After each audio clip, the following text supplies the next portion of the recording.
What's going on, you guys? You know what today is? It's not Tuesday. Because guess what? We switched to Thursday. So you are here in this amazing month of July as we are broadcasting our show, Casual Convo, on its first new night, Thursday.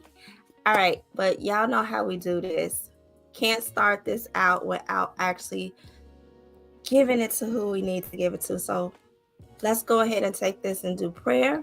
And I got some amazing news for you. But you know what? Before I do that, let's do prayer first. Okay, Father. So we thank you. We thank you for granting us this opportunity. We thank you for allowing us to enjoy this day. We thank you for blessing us with this day. We thank you for the amazing guests that we have today. We thank you for everything that you continue to grant, not only myself, everyone else in this amazing station, F2G. Guys, listen. I want to actually let y'all know that today is huge for me. One, this is my birthday month. So I had to kick everything off the perfect way. That's one, having my amazing co-host for today's show, Miss Tennille. So I want to bring her up as we continue to introduce everything. But listen, starting this month off this way. Hey, Queen. Hi, you. I'm back with you again. I know. I love you so much. I love you so much. I love you so good. But hey, y'all. Hey, it's Tennille, and I am here and happy to be here on today. Excited about today. All right. It's going to be a Yes. good show. Yes. Today is definitely, like I was saying, today is definitely one of those new transition, introduction, everything Yeah. type of days. Like I said, we are kicking off the month of July. This is our live month here on Yeah. F2G Radio Network. So every show will be live. So y'all make sure y'all stay in touch with that, because you never know what can happen. And on Right. top Y'all of know that, how we do. exactly. Again, it's July. It's my birthday month. It's your birthday month. And It's happy my birthday birthday month to you. month. I'm But so excited for your birthday month because last year we were together. This year we may not be together on your birthday, but of course, we're gonna celebrate you all month long with F2G. So that's gonna be fun. I'm excited. And I figured it was no better way to kick off this month, this new show being, well, not the new show, but the new day for our show, Yeah. but to have this exclusive, all time amazing interview with, I can say, one of the most legendary and iconic women Yeah. in the game, in the Yeah. actress world, in the actors world, period. I mean, I'm excited. And I I couldn't do am it too. alone. So I had somebody to Listen, me. we talk about being completely honest and real when we on here. And so Kelly knows she got bag up at all times. And we all know that she had been going through the thyroid storm. So she Yes. brought me on this bag up, y'all. She had this. Y'all know how this go. But I'm here just to make sure that she does good today. Had a good doctor's appointment. So it's time for us to move into Kick it the off with next this show. thing. Right. And listen, like you said, this is July, but to have this iconic woman, I am so excited for you. I mean, just when you told me about the interview, I was like, come on, man. She got to be joking me. And then when you showed it to me, I was thinking, oh no, she not playing. They not pranking me because B, y'all know they be pranking me. And I was like, no, they not pranking me this time. Like literally, she has her on, and it's her birthday month. It's our live month, and then Kelly's show is now on Thursdays at 5 p.m. Central Standard, 6 p.m. Eastern. So I am so excited to have her on her shift, and then to be able to bring on this woman. Look, y'all wasn't ready then. Y'all ain't ready now for her. Do you understand? This is going to be something new for everybody. Yes. So listen, I don't want to belabor the time, y'all. We have the legendary, the iconic, the woman of everybody's hour. I'm just Yes. saying, let's put the little peace on with the little dangles Yes. coming down. Yes, honey. I am so grateful and so honored to say that Casual Convo right here on F2GRadio.net has Miss Shug Avery. Hold on. Yes, Miss Everybody Margaret get it Shug. right. Miss Margaret Margaret Shug Shug. Hey, Avery.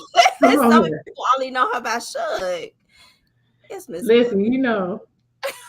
people will name you by what you've done, but she has an actual first name. I need y'all to use that. Yes, Miss Margaret Shug Avery. If you did not know, but everybody know it as Shug Avery. So please Yes. help us to welcome this amazing woman, Miss Margaret Shug Avery, to Casual Convo. Oh my goodness. Woo! You guys, you make me excited to even be on the way that introduction went on. Iconic and legendary, and oh Yes. my goodness, it's like wow. I said, who is this woman? Oh, that's me. That's the intro Yes, you're supposed to get all the time.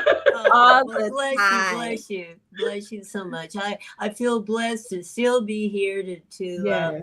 enjoy life. And you were talking about you're a backup, and I started out with having to have a backup. I turned on my laptop, and would you know, it didn't come on. I could hear it breathing. You know, if you put your ear to your computer, you can hear it, shh, but it wouldn't come up. So, and then it dawned on me, oh, I do have a backup. I have my phone, and I have a little ring Yes. light for that. So, it kind of like is parallel to life, that you can't put your Mhm. eggs all in one basket, because when a emergency comes up, you need a backup.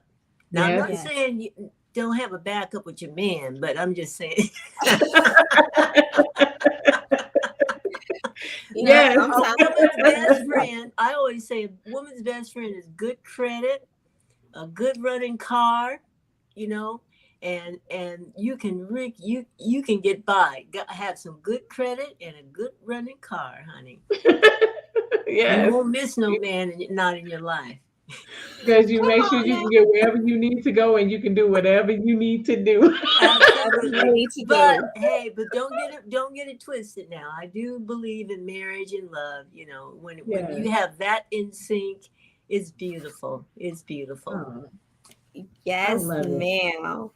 Well, I mean, before we even get started with everything, how are you? How are you doing? You look absolutely beautiful today. Oh, thank you. I feel so blessed. I'm at a turning point in my life where I have to realize I'm old, shoot. And I better appreciate it, because when you see your people that you grew up idolizing and they've gone on and made their transition, and friends who are plagued with health challenges and then eventually making their transition, um, it's just a blessing to still be here myself at almost 80. I'll be 80 in a few months, Yes. uh, and have my health and still be working. uh, it's just a blessing. So I don't complain, because there are too many people who are so worse off. And when you think about what's happening in Ukraine, um, it's awful. So, and then here in California, Lord have mercy, we have so many homeless. I used to give out money to them, but now it's just so many. And the problems that's creating this homelessness, it doesn't seem like we're getting to the point. We've got developers coming in, and it's happening all over the place, not just in California, but they're using the land, getting rid of their apartments that they could afford at the time, and putting up these buildings that now they can't afford. And where are they going to go? Where do Hmm. they go? We have Right. so much homeless problems now in California. This started at least 30 years ago. And I Mm. go to different cities with my jobs, and I see it all over the place. When are we going to get hold of this? And nobody wants them in their neighborhood. Don't be bringing down my property taxes. So where do they go? Where do they Right. go? And Yeah, that's that where, that is definitely a And I major issue. almost feel like a hypocrite because I haven't invited any of them to my house. So I was trying to help this one young girl, um, a homeless girl. She was in her tent because I was going to give some things to blankets and things, and she wasn't dirty, but I could tell that something wasn't right with her. I said, "Would you like these things?" And she said, "Oh," and I don't know the name she called out, but she says, "Oh, he's not here," and and she was laughing, and I knew that she wasn't together. So where are our institutions that help people like this? She couldn't have been more than 20 years old, maybe 18. Oh no. Oh, Uh, yeah. so yeah, it's a lot. It's a lot with them being out on the street, and you never know where they came from, or what they mm-mm. were running from, or how they ended up on the streets. But like literally, a lot of people are one paycheck away from being homeless. So, Absolutely, absolutely. And then government, and if you're in a right to work state, which I call the right to screw you state, I mean That's they right here in Georgia. I have had my daughter, I mean, she has had her boss in tears saying on Friday, on a Friday, don't come back to work Monday. We're letting you go. Not even given a 2 weeks notice. That's ridiculous. And then she got the supervisor, her boss got the word from above. And she says, if I'll give you the best write up you want for a referral. But I mean that is so. How can you have any kind of loyalty with a company if that's the way they're going to treat you? Mm-hmm. And and then that's why people it's actually so join those unions. disrespectful. And you can't Yeah. care about people or family if you're giving them what a notice right on the spot. Yeah. Mm-hmm. What is that about? It's Yeah. it's not fair to people. It's not fair to the way that they live, especially. And this is why people start to come together for unions and making sure that they have rights and people that are fighting for them, because that doesn't work out when you got four kids and you got a Yeah, family taken care of, and rent or mortgage, and then now you're looking at what you need to do next. So yeah, that's a big problem, and our government needs to do something about that. we absolutely do. It's just too much greed now. The Yeah. Bible says that money is the root of all evil, and the way they're treating people now, just to make money it's just not godly. It's not Yeah. not it's not godlike. It's not. But let's get on a happier note. I don't want people listening and getting depressed. Listen, believe me, they know you on. They not depressed. Not at all. I But mean, go things ahead. that you're saying itself, I guess, is like the perfect way to lead up to people actually knowing the true definition or the true person, Yes. which is you. A lot of people just know you by your roles. Of course, everybody's Mhm. gonna know you by Shug Avery from The Color Mhm. Purple, Yeah, but yeah. the passion within who Margaret Avery is. Let's Well, it's start there of who's Margaret Avery. Outside of just the actress, because I hear activists in there. Oh yeah, yeah. I am an activist. I'm hoping that I'll be involved at some point this year. With I would love to go to Atlanta and help Stacey Abrams to get that governor uh, Yes, position.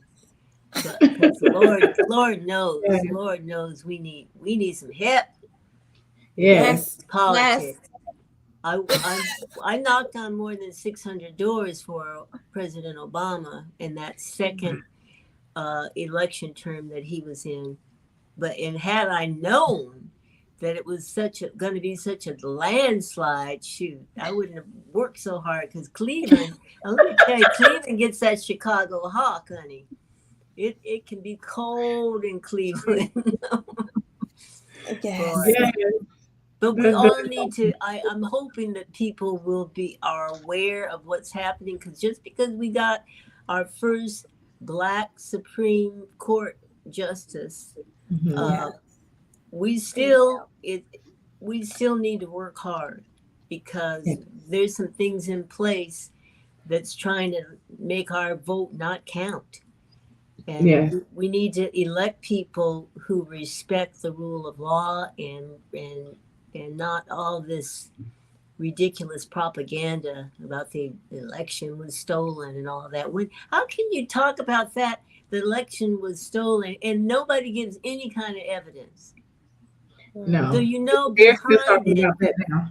what that's just an excuse to do the illegal things that they're doing and the unfair things Right. that they're doing. Yes. Yep. They're talking about that now. It's been all on the news about them going back and looking at all the allegations behind that and just trying to figure out what happened. So, to me, it's like, well, you're looking for what happened. Well, what happened was his plan didn't work. They with everybody saying that he stole the election, and no, he didn't. We just went through everything we were supposed to do, and as Black people, we stood up. Yes, but So now it's like, and we can't get complacent, because they're working at still uh, negating all the work that we've done in the past. yes, So ma'am. it's I don't know. I'm just wondering, how can everybody, what can each person do wherever you are? What part can you play in making change? Is it getting out to vote? Is it knocking on doors? There's still a lot of people who don't vote, and I'm Yeah. just hoping that all of this negativity about our vote not going to count and all of that won't discourage people from voting, because that's what the opposition wants. They want us not to vote. If they're going to cite you for giving somebody some water in a line, they're just trying to do all kinds of little silly things to Right. Mhm. discourage us. My daughter, she lives in Atlanta, and when the lines were long in her community, she went outside of her community, the white area, and she could vote like within 15 minutes. Now they've Hmm. cut that out. They want you to Mhm. be discouraged and stand Yep. in these 8 and 10 hour lines and And they not were get any only in certain water. areas. Now how Yeah. ridiculous is that? They were Right. only in certain areas. So Yeah, yeah, Yeah. it's um and it's I'm pretty. getting. I'm It was sorry. pretty bad. It actually was a pretty bad situation, but as well, we always say each one teach one. And I think that those that are learning, even from what you said, that you gave different ways that we can actually put in and do our part. So at this point, it's time to step up and do it, not talk about it, not hide behind, if it was me, but become the me and just do what you're supposed to do as far as being a citizen. But what do And you think that those things are that we should be doing? Because we can't what, just talk about what could we do. I know that people work all day and they're trying to get through the day, uh, uh, taking care of their families. So, what could somebody do? Could it be like just talking about, be sure you're registered to vote, or anything?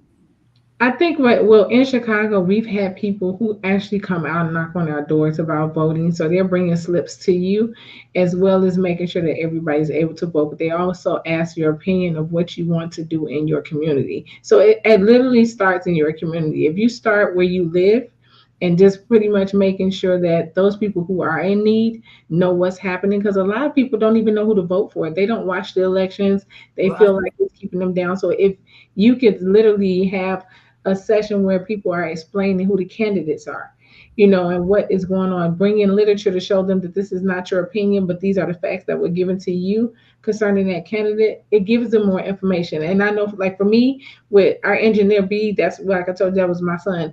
That's how I learned about a couple other people that I didn't understand about. I started talking to him, and he was able to tell me about them, show me how to look them up, show me where they were, and I was able to read more about the candidates, so that way I knew who I was voting for. Right, right. You are right on. So, how do we get this message out to other people?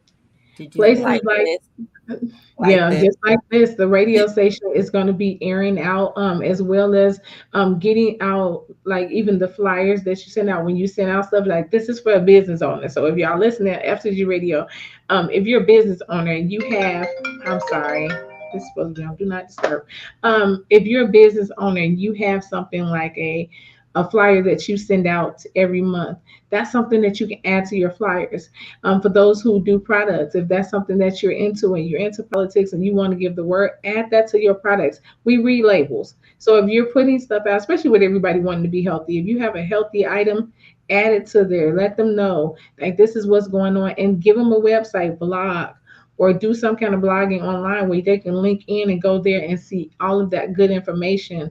We've been watching on Instagram where a group of people from our church actually got together and had a whole conversation about voting and how to go about voting. Hmm. And Mhm. so it was like a nice amount of people on there listening. It's like once you get the word, don't hold it, pass it on. That's excellent, excellent. Is everybody listening? I hope a lot of people are listening to you right now. Yes, Yes, me ma'am. too. I'm pretty sure they are because they knew you was gonna be here. So we've been promoting that for days. Okay. But I do want to ask you, Ms. Avery, just so we can get more information about you. Kelly asked about who you are. Growing up, how was life for you? Because most people think that actresses or actors are just people who are privileged to be actors. Like we would never be able to get in those positions, but they don't understand that there was a life you lived before you became an actress. Oh, absolutely. I grew up in San Diego in the 50s, and uh, I I didn't know how racist it was. It was a Navy town at that time. Uh, I mean, you knew what time of year it was because if you went downtown in the summer, all the sailors had their whites on, you know. Mm. And but if it was in the winter, they had the navy blue. So you always knew the weather.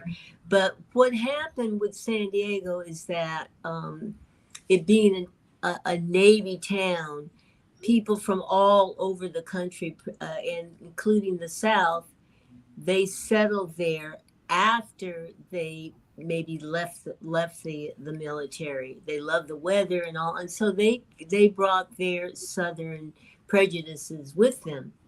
uh, I grew up not knowing really until I was in high school that black people weren't allowed in the newspaper. We couldn't get in the San Diego Union or the San Diego Tribune unless there was a crime. Then they would put it in the paper. But the good thing for me in growing up, even though I was lonely as a child, not having any brothers or sisters, um, Mhm. see, so much happens as a child. So we don't realize childhood is really important. Mm-hmm. And even though it was a lonely time for me not having brothers or sisters, it made me strong in that at the elementary school that I went to, all of those kids had a lot of brothers and sisters. And I was skinny and puny, and they would want to beat up on me. And they would Mhm. like be big. Some of those kids had flunked 2 or 3 times. You know what I mean? Because at that time, the school system was such that if you didn't know the curriculum, they didn't just pass you on like they do today. If you didn't know the curriculum, you stayed. They called it, you flunked. So you stayed. So I would have kids towering over me. I always hated bullies. And I Mhm. was a skinny, puny little thing, and they would tower me. At game time, particularly at lunchtime, you had a lot of time off after for recess. You eat, and then they would have us playing baseball, and the bullies would call me out I would know I was safe, and they you out, you out, and I said I'm not out, and and so I'm gonna get you after school. So, and then there was a place in among the naval housing ghetto. There was a whole field, an opening there where none of the buildings were. The buildings kind of surrounded it, but there was an opening there, and that's where everybody would meet to see the fight. It's going to be a fight. It's a fight. And, but you know what? I think because I was so determined that nobody was going to bully me and beat me up. Yeah. Nobody ever really hit me. You know how they put um, I don't know if they do that today, but they The put the little shoulders. ice cream stick on your shoulder, and whoever pushed it off or something, they were going to get the first lick. I don't know how that Oh. worked. I don't remember, but I think they thought that I was so crazy to be so little and to think I could beat up a person towering over me. I think they just thought, well, I'm going to leave this be alone because she's crazy. Yeah. And one time I remember my mother, they hated me too because my mother really dressed me well. And Mhm. I think the other kids were jealous of that. They would like tear my clothes. But Oh, there was this little boy in kindergarten. Can you remember? I mean, that was a long time ago. But I remember his name was Odell. And they oh, say that when boys hit little girls, that's because they like them. I Like don't know. you. I heard that Hmm.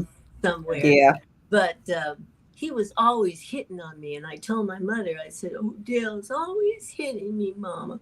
I think I said it like that. And she says, well, and my mother was the oldest of 13. She used to fight for her brothers. So you know that she had the fight in me. So yeah. she put that fight in me. And she says, will you take this pin, and she pinned it in my pocket, and you stick him in his head. Well, if you can imagine two kindergartners meeting up at the end of the day to fight, and everybody's around, it's a fight, it's a fight. And I was trying to get my pin out. I was going to stick him in his head. And I couldn't get the pin. I couldn't find the pin. So I did start crying because I was so angry. I couldn't stick him in the pin with the pin unless I could find the pin, right? My mother, she put the pin inside the lining by mistake because my pocket had a hole in it. And that's the only time I cried because of a fight, because I couldn't stick Odell in the head with that pin. I'm sorry. I'm laughing so hard But You because wanted your to of stick question 'em. is, I've always been a kind of a fighter, and I've always been a loner by not having brothers and sisters. And at that time in life, we didn't have the vaccine for tuberculosis. We didn't have the Mm. vaccine for polio. And my mother was always afraid I would catch polio. So the rule was that I had to come home from school and lie down for an hour. And both my mother and father were workers. So, and then when it got dark early, I was home alone for like what, from 3 to 6. That was maybe even 6:30. That's a long time to be alone. So I would like, after my rest, I would like keep myself company by doing monologues, as they call them now, playing with my dolls, and I would speak for all of them. I'd have a good time just talking and da da da, and and I think that got me into like the fantasy of being other characters. So you see what I mean? It's like things can happen to you in your childhood that you take into Your adult. adulthood, you know? So when I got to high school, I went to a very prominent white high school, not because of where we lived, but because that's where bus kids would have to go in where Mhm. because of where I lived, and got a great education. And they did a lot of of, of theater, All and right. I knew I loved theater, but I never got to get any roles because they did white plays, and I only got to do the maid roles, which never had many lines. But I excelled with my theater ability by going outside of that school and participating in the high school competitions with monologues and or they called it oratorical speaking and uh, doing scenes. And I come back with first place trophies every time I participated. So I knew that, hey, that was something I could do if there was the opportunity. And Yeah. I never thought there would be an opportunity because number one, my mother didn't approve of it. And Yeah. number two, there were never any images of like myself on television at that time or in the movies until I saw Harry Belafonte and Dorothy Dandridge in Island in the Sun, and Oh they also man. did Carmen. Yes. And as I've said before, that was the first time I ever saw another woman of color that I could relate to. Because up until that time, there were only maids, and most Yeah. of them were always heavy set. And with me being a skinny little, whatever you would call me, I could never relate to that. So when I saw Dorothy Dandridge and she looked skinny like me, I said, wow, that kind of planted the seed. But like I said, Hmm. growing up in poverty, it was important to be able to get a check every month. And the limited opportunities there for women of color was really, you. I mean, you didn't think about going into uh, being an attorney or being a scientist or even a doctor. It was always social worker, nurse, or teacher. And I loved kids, so that's what I did. Um, I guess I'm vacillating now. I've forgotten the question. But you're talking about how I am what I am. And so when I was in college, I think that's when Sidney Poitier got Lilies of the Field Oscar. Mm-hmm. And after I Oh, graduated from college, Diane Carroll, she got a series called Julia. And so even though I was teaching, I thought, God, it's going to open up for us. Look what's happening, Margaret. It's going to open up. And it was really hard for me to leave a check every month, a guaranteed check every month, and come to Los Angeles to where I didn't know anybody and to just pursue this dream that I had. But thank goodness I did get my education because that's what supported me when I was trying to pursue acting. I came to Los Angeles and was a substitute teacher, willing to go anywhere, any grade. Now, once again, I say your background helps you because coming from the Bay Area, when I taught school, it was first and second grade, and mhm. those kids came to school already reading.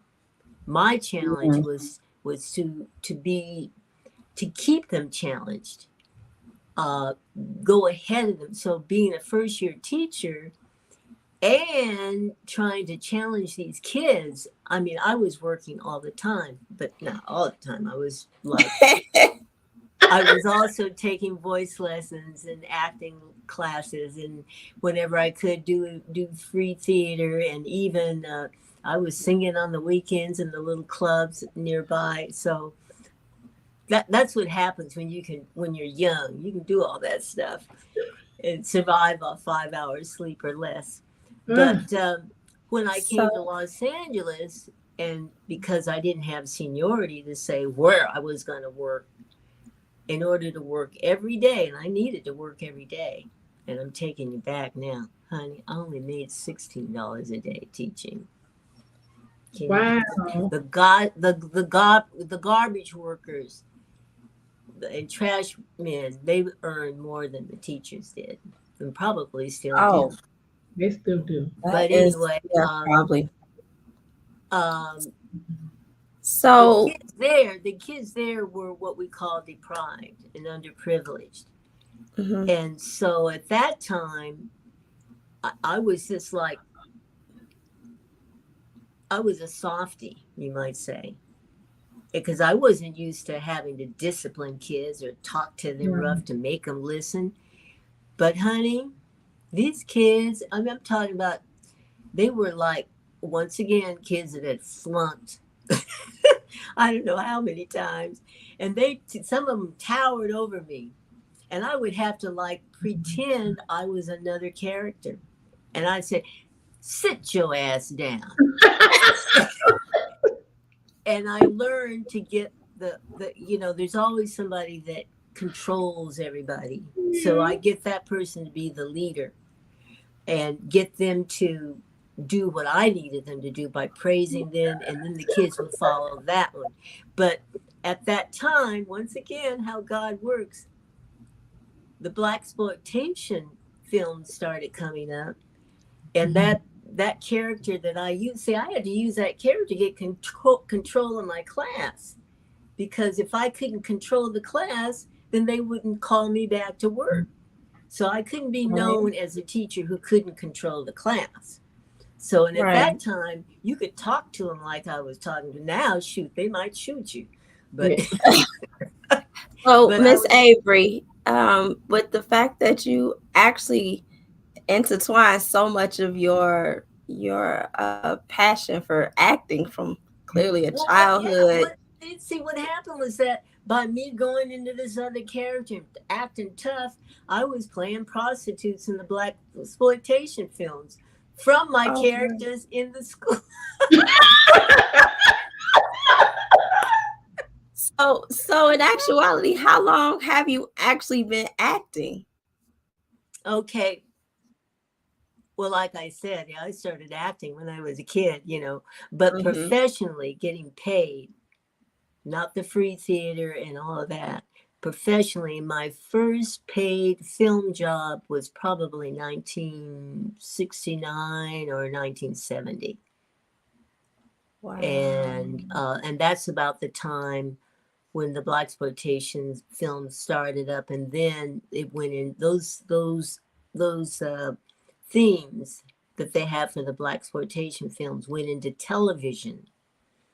Cops and Robbers. And so your young audience isn't going to remember Kojak, Streets of San Francisco, and all of that. But that's how I met Douglas, Michael Douglas, because he was doing Streets of San Francisco at that time. I know he doesn't remember me, but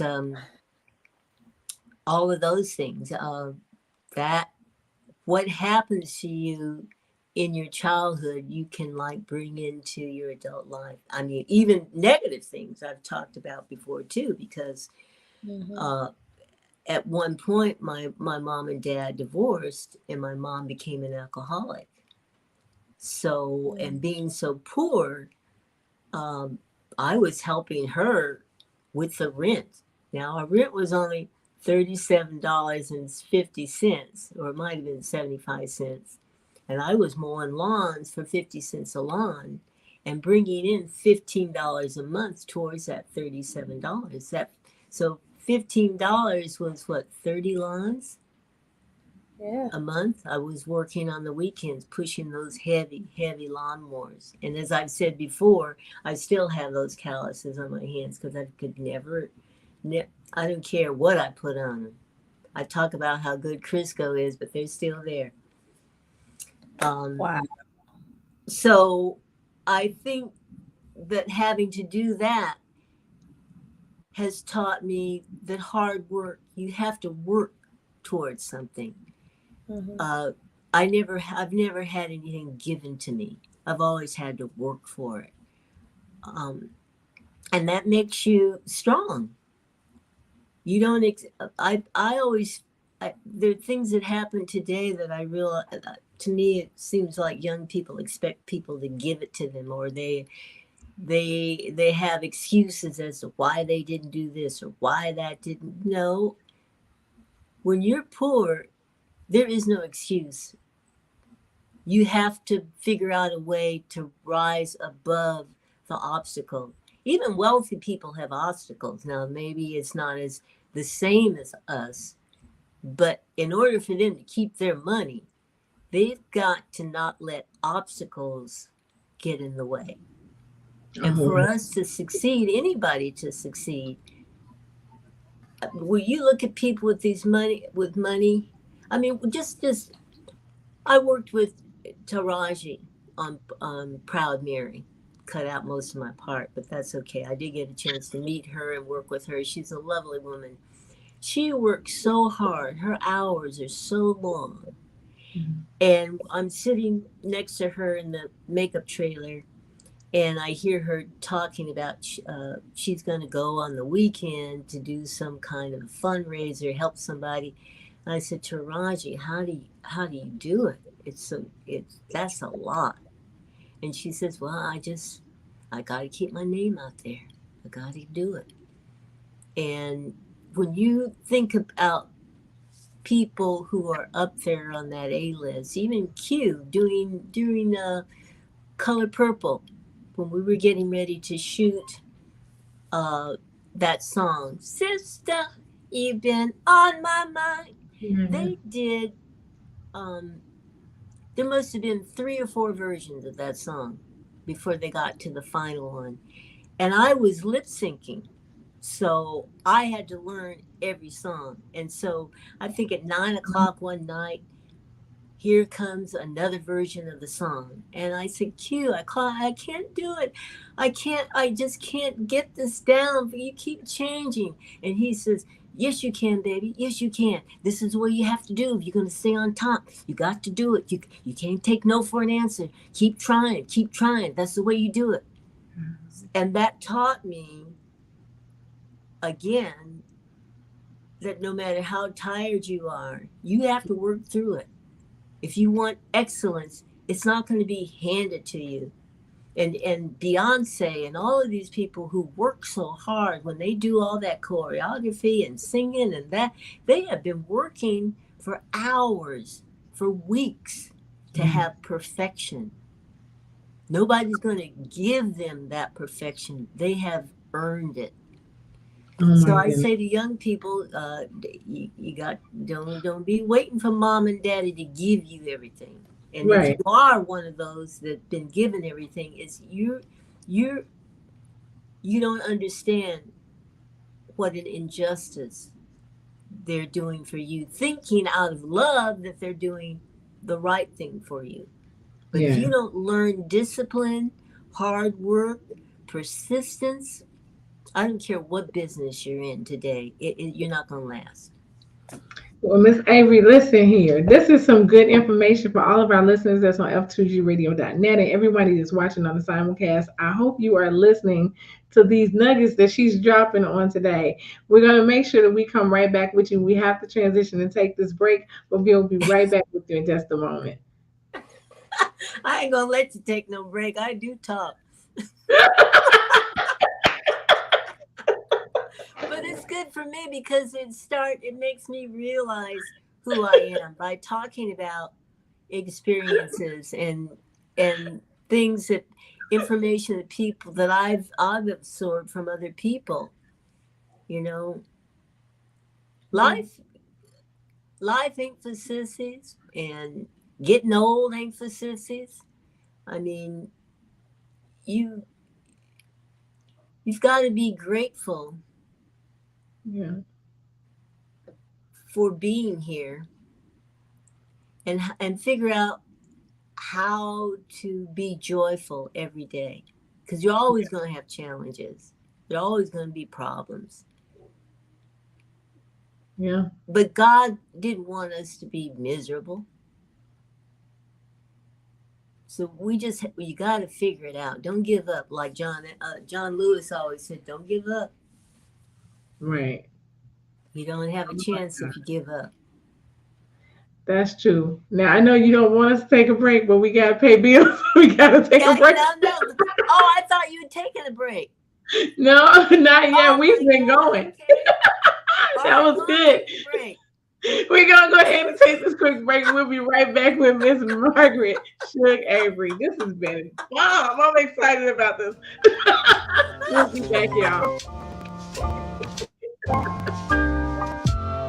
Oh, that's break music. Okay.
Welcome back to Casual Convo.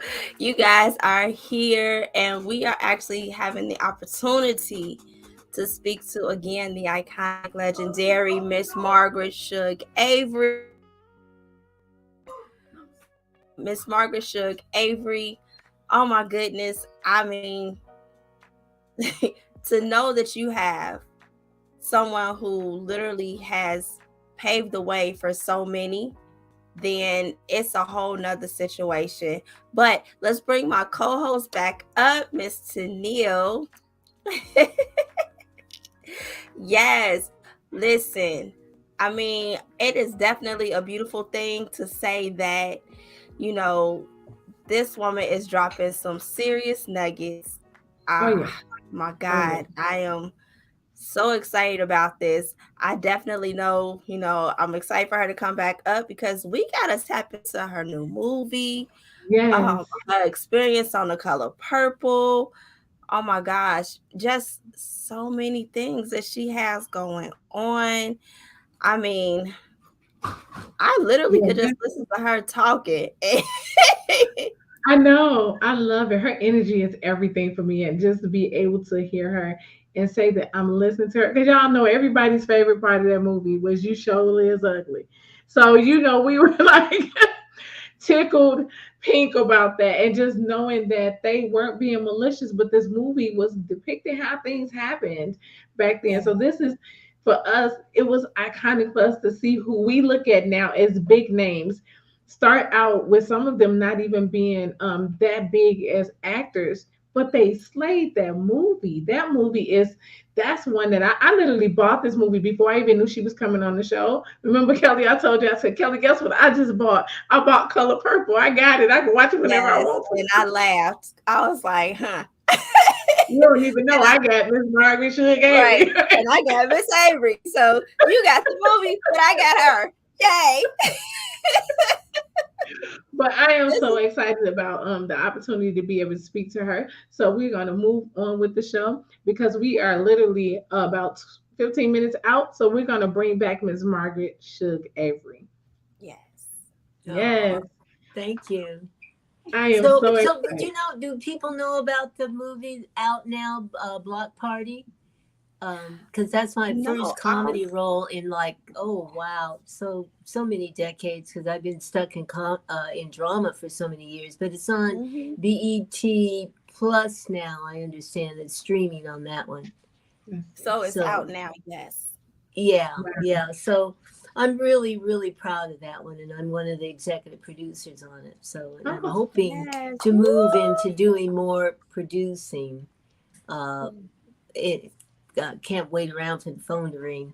So, that's true. Right. just try to be working still on the creative end of things. And I just worked with the wonderful Robin Gibbons. She has a project that she's directed.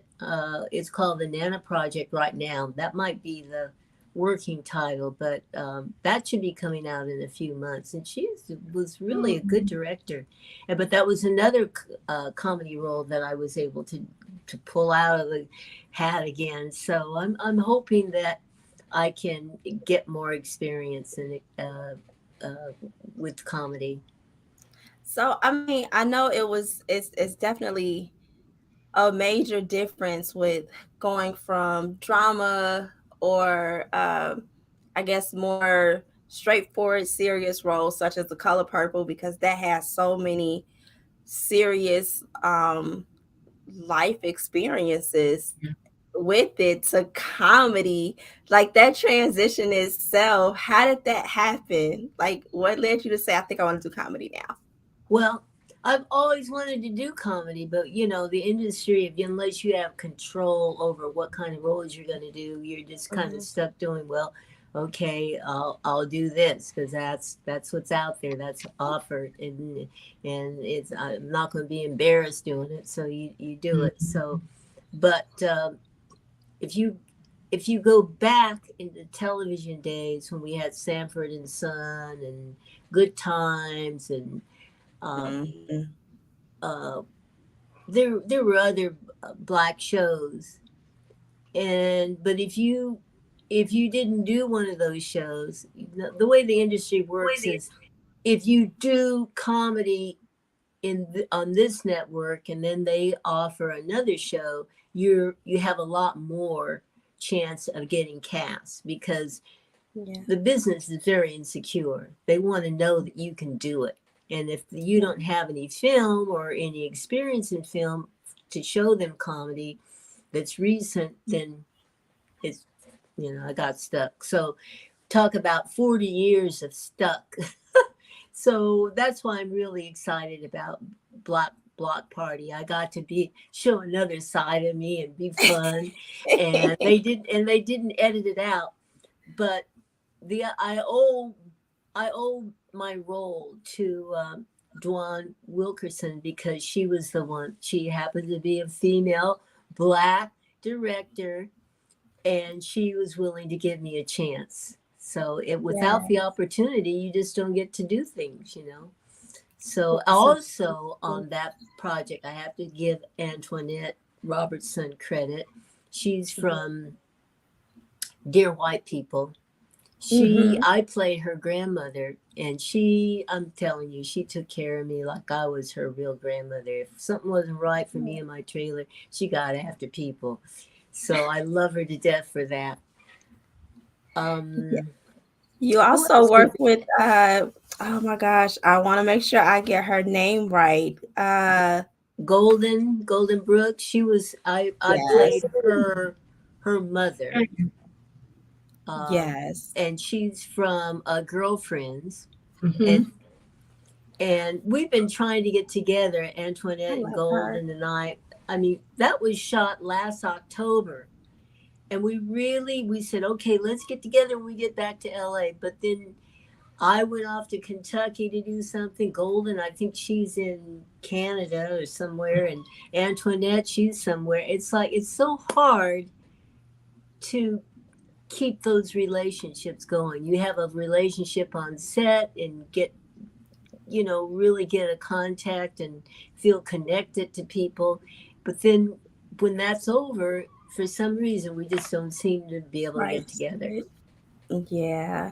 And then I know you also work with I always get her mess her name up. Please forgive me in advance. Lunel. Lunel. Okay, see, I had it right.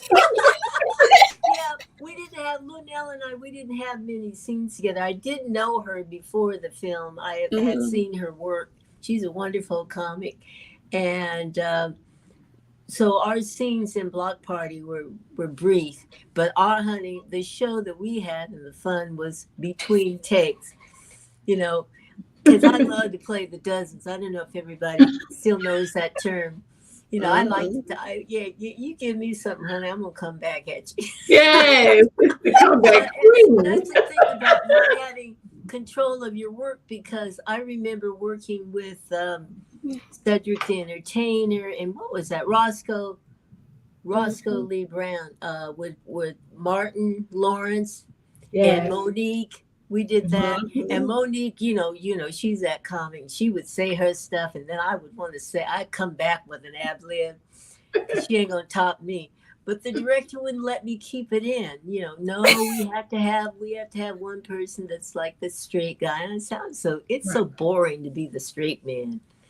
Yes. I like to be able to get in there and honey, you can't go lower than me, baby. Right. I'm with you, baby. Listen here. That is me. I'm ready for the dozens. I grew up with two older siblings, and that's how we played. We didn't do toys. We just talked about each other all day long. Right, So, right, right. And it's so much fun as long as nobody takes it personally. You don't do this right. personal stuff to get at somebody, you know. Oh Right. yeah. Oh, that was amazing. I have to ask you though, with everything that you've done and all the amazing things that you're doing now, is there anything that you would change from whatever, like your career? Is there anything that you would want to change or see changed? I think, I can be proud of what I've accomplished with the few tools I had and the few opportunities that there were. I mean, um, if I could have made time or forced myself some time between working and raising a child alone, I think I would choose writing. Mm. Because I do write things from time to time to people and about things, and someone will say, "Gee, Margaret, that was really good. Do you write?" And I've even had a psychic say that, you should get into writing. And it's just kind of like gone through one ear and out the other. But I probably could have been a writer. And it's not too late. Maybe I Mm-mm. should write my memoirs or something. But I Yes. think writers today, if you write, you can then get the film produced if you're lucky, and you can even claim being the director. The writers in the business today are the power. Mm. That some of them came direct, and you hope they won't, but Uh, you just try to do the best you can in spite of them. yeah. Yes, that's amazing. So right now we actually have the trailer to run from the show. So go ahead, B Snow. We Oh, ready from for you? Block Party? Yes. Oh, okay. Yeah. Wake up!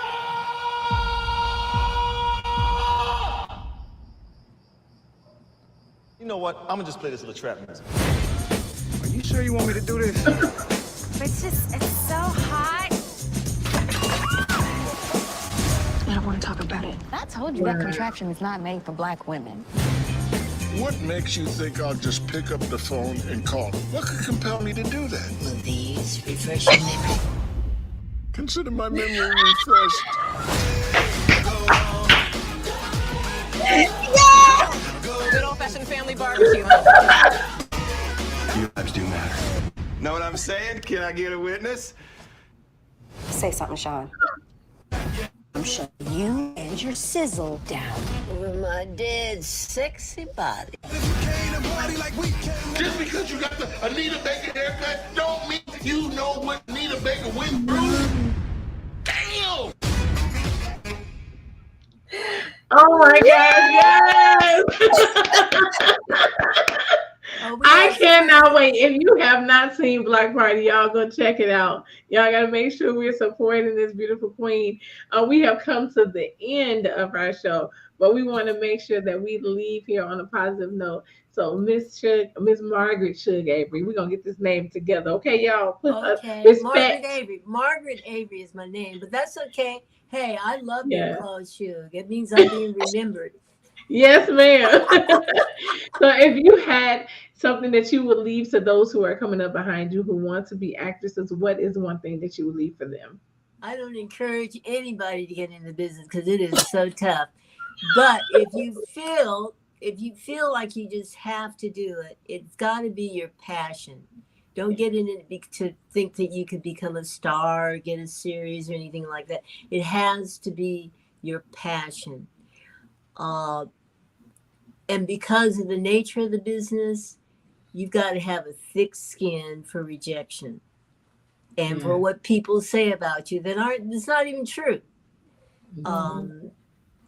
So I say you have to be willing to make a lot of sacrifices. It might be marriage and be ready for disappointments. I worked a long time for free because there wasn't anything out there, but I wanted to get an agent. I wanted the experience. I studied. I put out a lot of money studying and trying to being prepared for that opportunity that I had a dream that would happen. So I say, remember that when you don't get a role, 95% of the time it has nothing to do with you.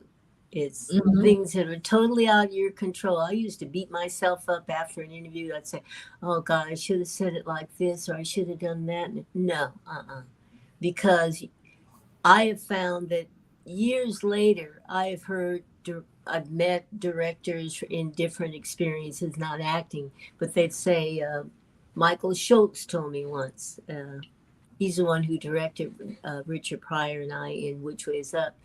And he was a director on another project that I had interviewed for.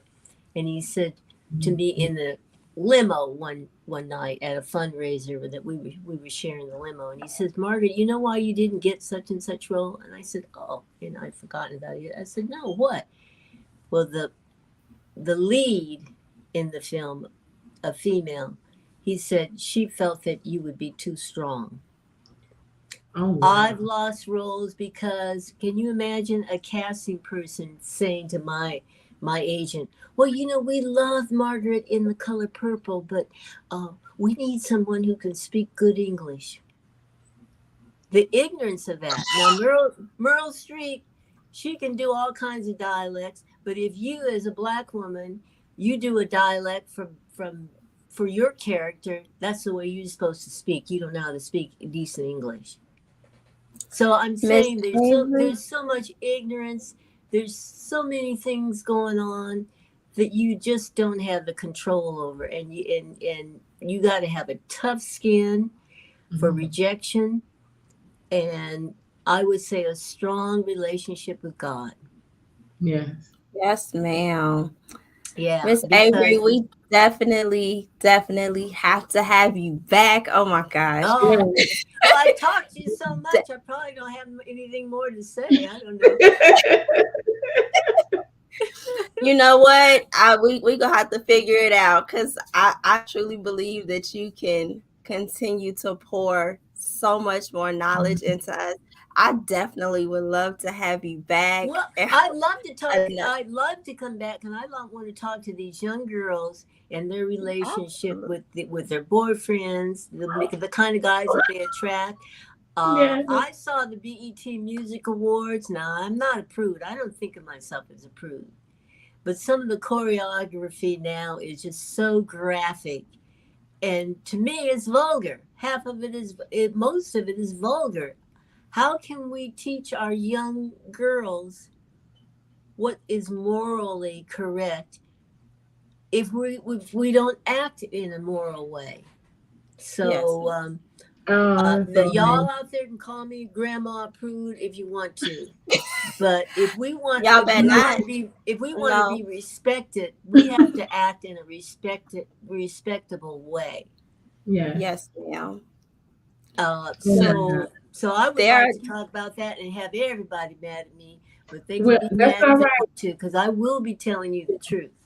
Well, I feel like this sounds like I need to bring you on Amongst Queens. Amongst Queens. I was about to say that. I mean, when you said it, I was like, oh my gosh, that's exactly what we were talking about. And I'm like, that would be so amazing. So y'all be on the lookout for that. Yeah. We can bring you back and have a panel and have you talk to these young ladies because they need it. You got to tell people follow me on Instagram, because old people, we don't get to get our followers that we would like to get. Margaret Shug Avery. There you go. Is my Instagram, okay? Yes. So everybody, make sure that you visit Instagram. And make sure you are following, have your friends follow, have your family follow.